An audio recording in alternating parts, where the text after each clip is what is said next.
Assalamualaikum warahmatullahi wabarakatuh. Alhamdulillahi wahdah, sadaqa wa'dah, wa nasara abdah, wa azza jundahu wa hazamal ahzaba wahdah. Wassalatu wassalamu ala Muhammadin alladzi la nabiyya ba'dah, wa ala alihi wa ashabihi wa manittaba'ah. Masya Allahu kan, wa ma lam yasha' lam yakun, wala haula wala quwata illa billahil aliyil azim. Faqala ta'ala fi kitabil karim, a'udzu billahi minasyaitonir rajim.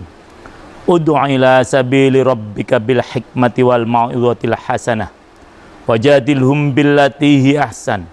Inna rabbaka huwa a'lamu biman dhalla wa huwa a'lamu bil muhtadin. Shadaqallahul azim. Ikhwan akhwat yang sangat disayang oleh Allah Subhanahu wa taala.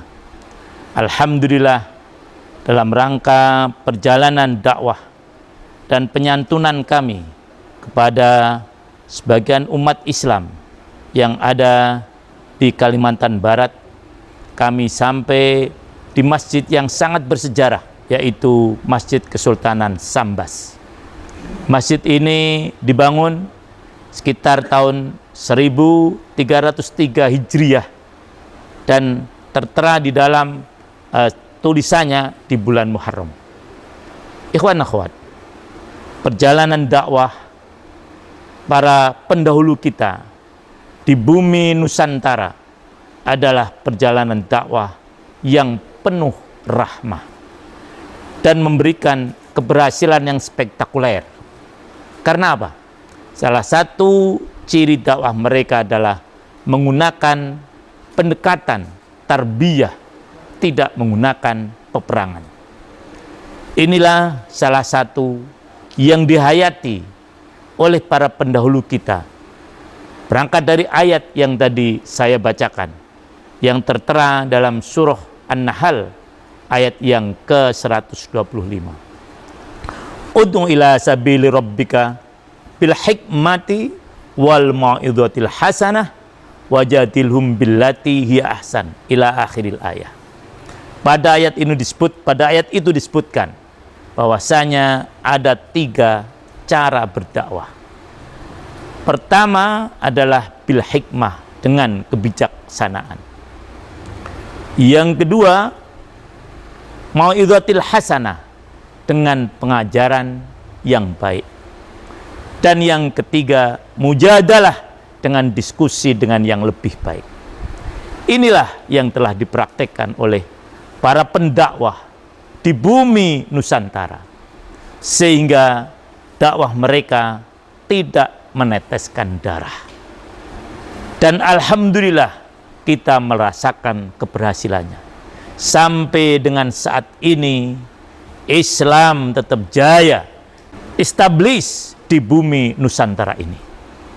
Inilah yang seharusnya menjadi pembelajaran bagi para dai yang datang kemudian. Hemat kami, prinsip-prinsip dakwah yang tadi disebutkan dalam Al-Quran dapat kita aplikasikan dalam kehidupan sehari-hari dalam kita berdakwah. Dakwah adalah mengajak, bukan menginjak. Dakwah adalah mendekatkan, bukan menjauhkan. Dakwah adalah memudahkan, bukan menyulitkan. Dengan inilah akhirnya Islam di Nusantara berkembang dengan perkembangan yang sangat luas dari Aceh sampai ke Papua.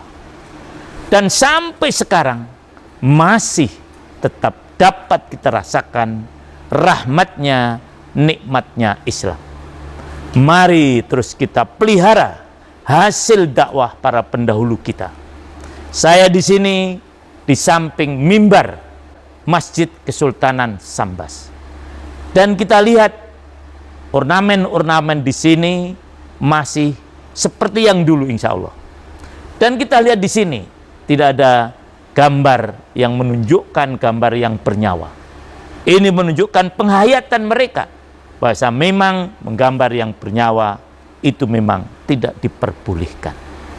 Kita masuk ke masjid ini masih merasakan kenikmatan dan kesakinahan.